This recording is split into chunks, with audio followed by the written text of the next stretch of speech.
I'm Johanna Ullrich from SBR Research Vienna, and I did this together with some colleagues. One of them, Adrian, is also somewhere here around, maybe sitting on the floor at the back.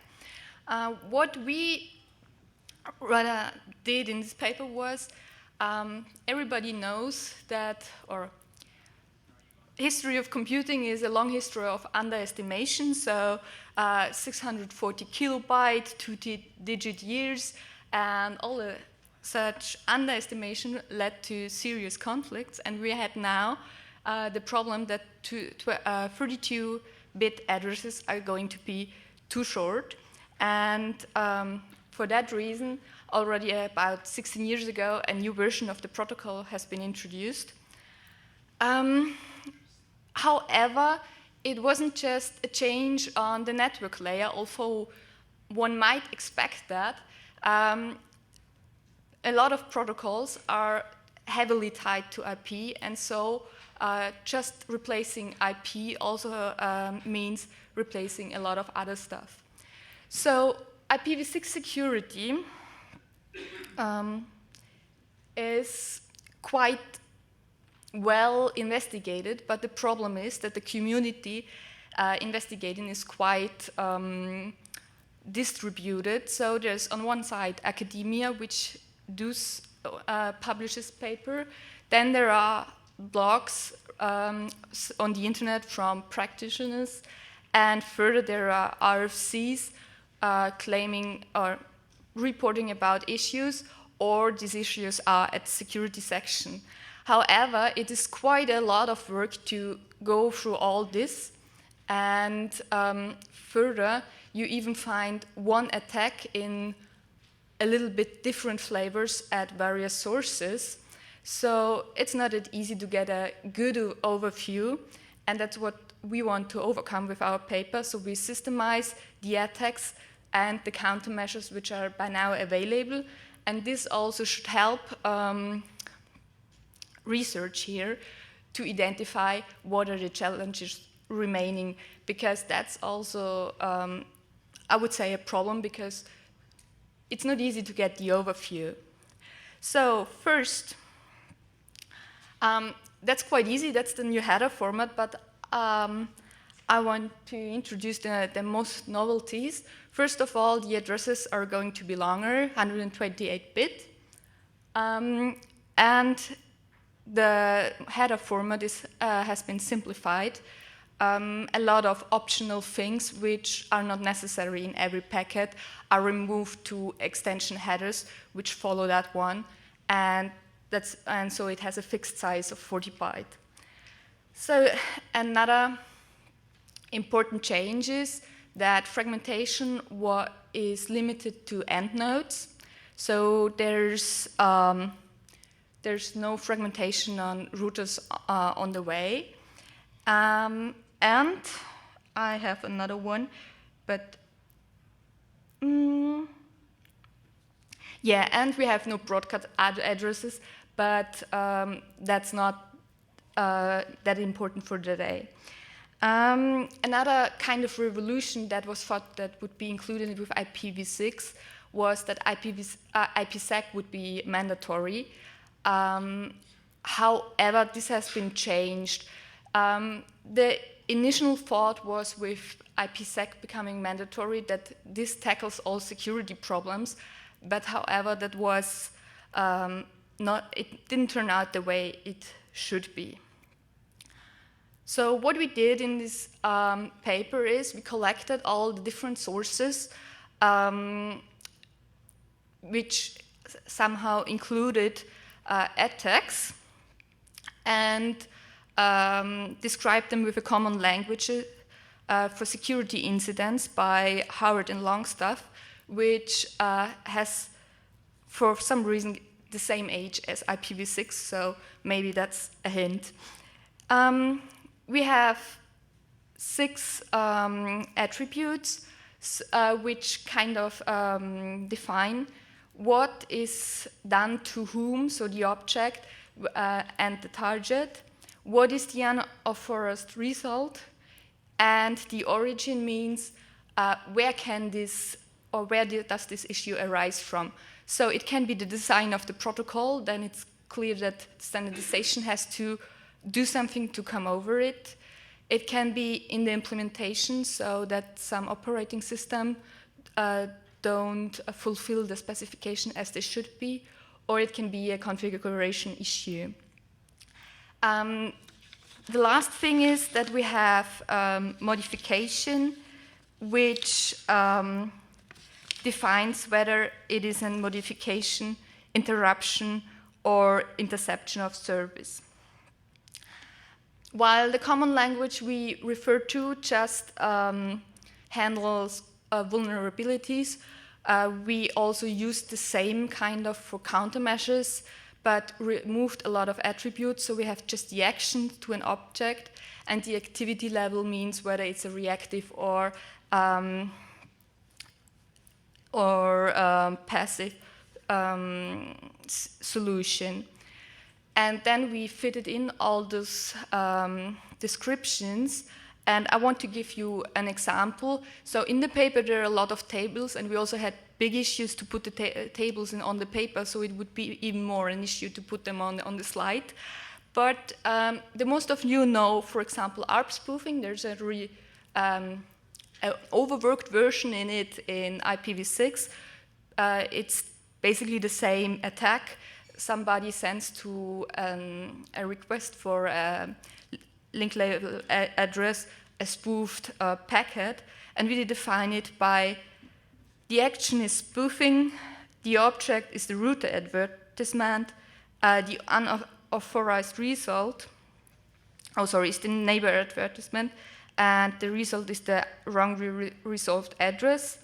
It originates from design, and the type is interruption because it's an interruption of service and the victim is not able to join the network again. The same is done with countermeasures. An appropriate countermeasure would, for example, be use the secure neighbor detection protocol, and what it does is it encrypts messages. But of course, these descriptions are quite rough, and to provide an overview, of course, the in-depth attacks or countermeasures are more precise. So I'm not going through all of these attacks because that would be too long here, but I want to give you an insight what we think are the main challenges remaining with IPv6, because I strongly believe that it's coming somewhere in the future, hopefully soon. One is address assignment and structures. Then the second big issue is securing the local network, which is nothing new compared to IPv6. And the third thing is detecting or finding node on the internet. I will go through them in more detail right now. First of all, there's one new technology with IPv6 for address generation. So a router announces its prefix for the network, and the node joins it with an identifier and creates its address from this. The first proposal was to use the MAC address and put in some fixed signs. However, this makes nodes trackable, which is especially an issue in the world with all mobile nodes like cell phones and laptops. So the solution there on is the privacy extension, which generates a hashed identifier every 24 hours. However, administrators in large corporations don't like this because it also it prevents proper logging. So another proposal to prevent tracking was using THCP. However, there's also a unique identifier which is usually generated at booting or when installing the operating system, so it also doesn't change for the lifetime of a node. And the third thing is manual address assignment, so just the plain of enter something you want. The problem is that none of them is somehow usable. The one, we are using the one, the nodes are trackable. Using the other, administrators fear that they can't log. Manual address assignment won't be an option in the future according to all the nodes joining the internet, like Internet of Things and so on. So that's really an issue where one has to think about how will addressing work. The second step is securing the network, or the local network failed quite heavily.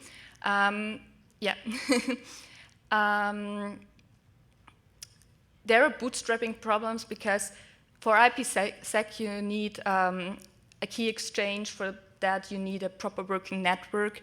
So it works just with manual key assignment, and this is also not an option. So secure neighbor discovery was invented, but this isn't deployed at all. So I don't know an operating system which is used widely, which implements it in an alpha version and not in some, So the third thing is Reconnaissance.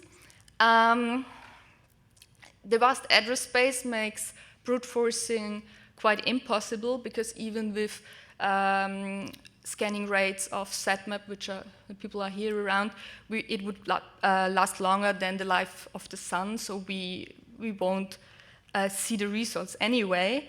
So there were some alternative proposed, like DNS querying, of course, but however, servers want to be seen anyway, and all the other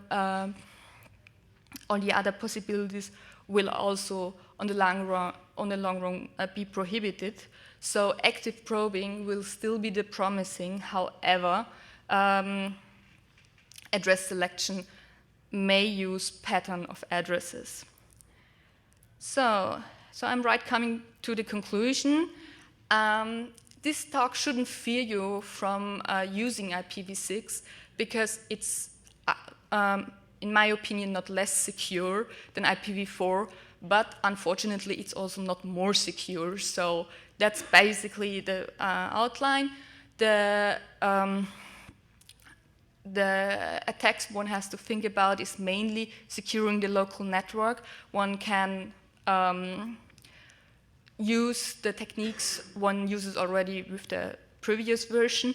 And the second thing is fragmentation is always an issue, because a stateful thing in a stateless protocol is an issue. However, it doesn't differ from the previous version. But what is added to the security issues is transition technologies, so interacting IPv4 with IPv6. Yeah, the good news for researchers like us is there are challenges for work in the futures, and hopefully we will see soon. Thank you for listening.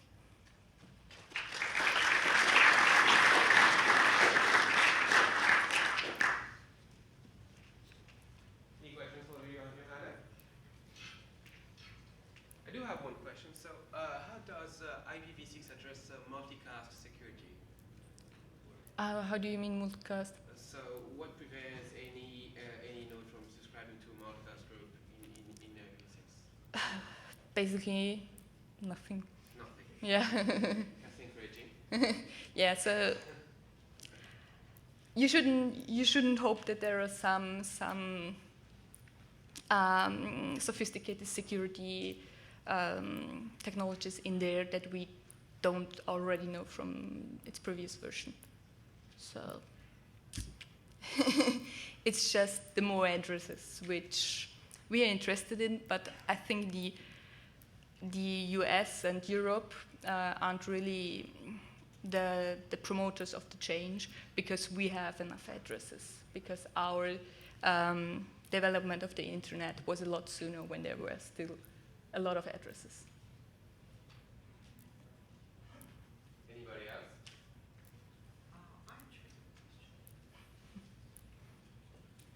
So